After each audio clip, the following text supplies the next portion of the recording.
Waging war on corruption. Alex Jones on the GCN Radio Network.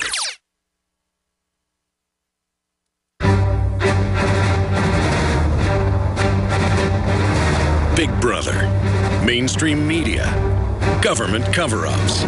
You want answers? Well, so does he. He's Alex Jones on the GCN Radio Network. And now, live from Austin, Texas, Alex Jones.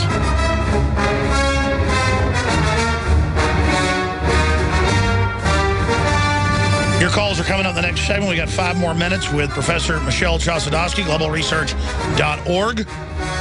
And he was getting into meetings. I remember when these meetings happened, they started being in, coming out in the newspapers.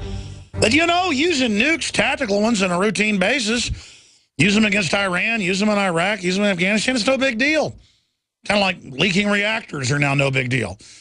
And it shows a real nihilistic disconnect in my view. So I was asking him about this real danger, and he said, yes, if you just joined us, this is worse than the Cold War because the red telephones aren't being used. And now the West is promoting a survivable war with Russia. And it's not good because it's driving Russia and China together. I really see the soft power of America being lost. And I'm very sad for my country because this is all being done in our name. But as you said, NATO and Europe's going along with it. Is this just a real sign of serious decadence? Well, I think it's the sign. Well, let me put it in broader terms. Lying is a money-making proposition. People who lie make money. People who produce nuclear weapons make money. It is a profit-driven military agenda which could lead to the destruction of humanity. Without the incentive to make money out of this, the world would be much more sane, because the scientists were hired by the Pentagon to say that nuclear weapons are harmless to the surrounding civilian population. I have the documents on file. Okay, the big defense contractors meet behind closed doors with the Pentagon at Strategic Command Headquarters in Nebraska in August 2003 to commemorate the Hiroshima bombing, okay, on the same day. To commemorate, not to say we're sorry, we did it, but to say we're going to commemorate that with a view to developing more nuclear weapons, so that nuclear weapons are good for business. You can look at the multi-billion contracts to build these nuclear weapons, not to mention the fighter jets that go with it, etc., and which literally involve a very heavy cost to U.S. taxpayers, because virtually everything else is wiped out. I want to spend a minute and a half, sir, on solutions. I mean, how are things going for the globalist, and what are some solutions?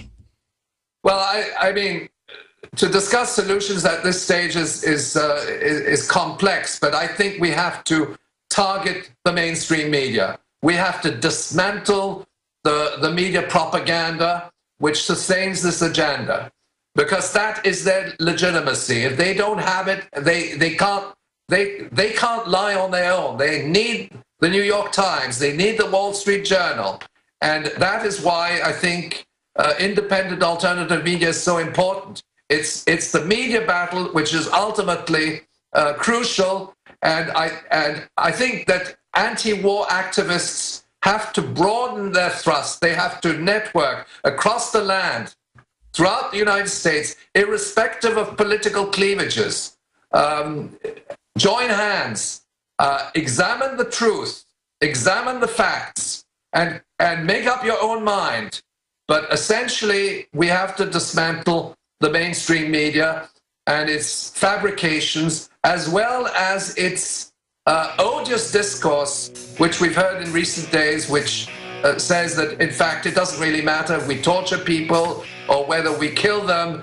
Those people are subhuman, and they are terrorists. And in fact, incidentally, the Ukrainian ambassador of the United States, on his website of the embassy, they actually said that that ethnic Russians in Ukraine were subhuman and they have to be I saw that. Professor, thank you so much. Thank you very much. Thank you very much. I've always place. The criminals, the control freaks come in and they take it over. Here's a great analogy that I'm going to your phone calls.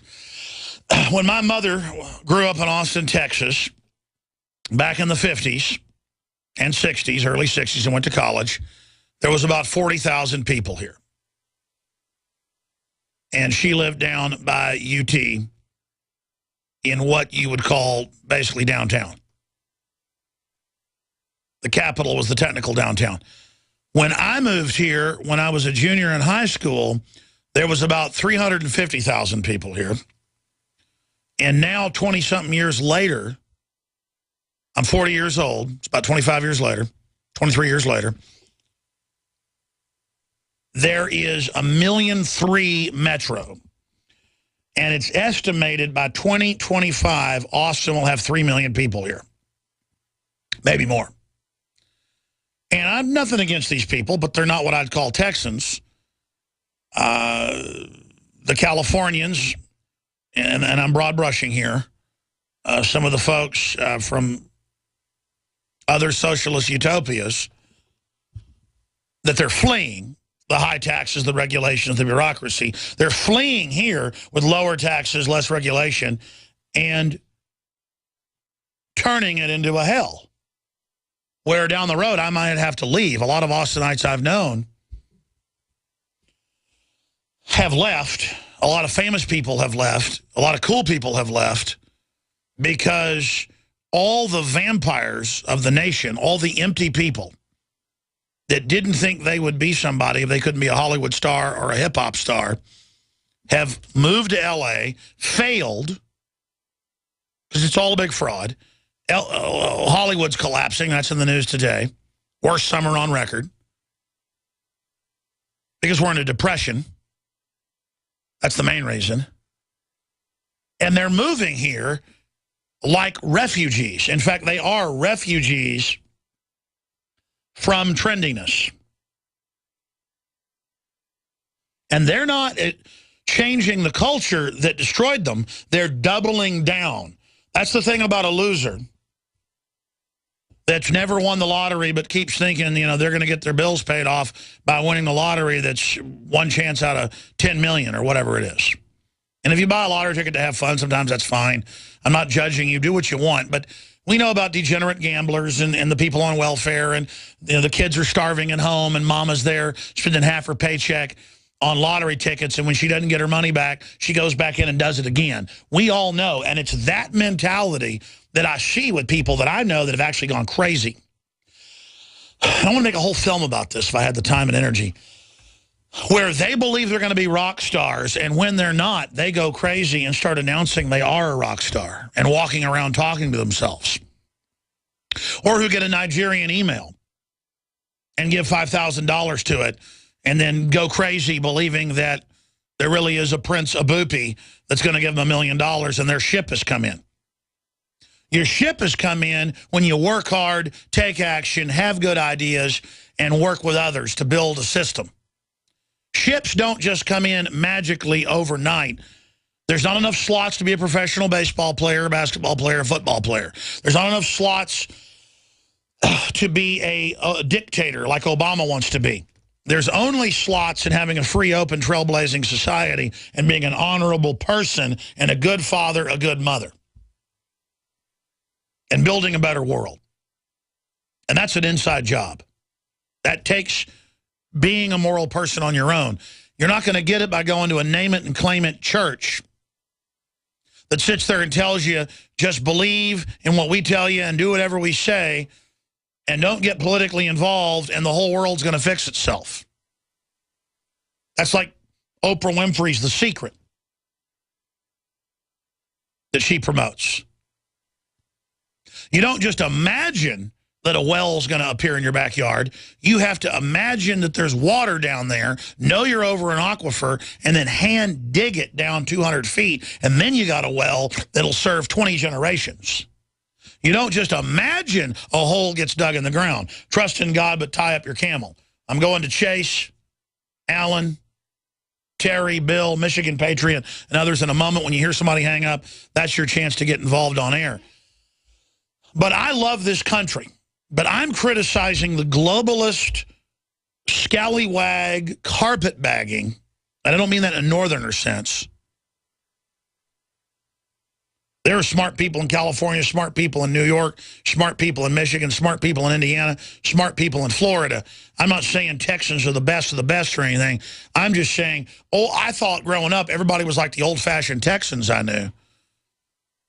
Some of them were corrupt and would cheat you, but nobody hung out with them, and everybody wanted to be upright because you were upright, and then society opened up to you because society needs good people.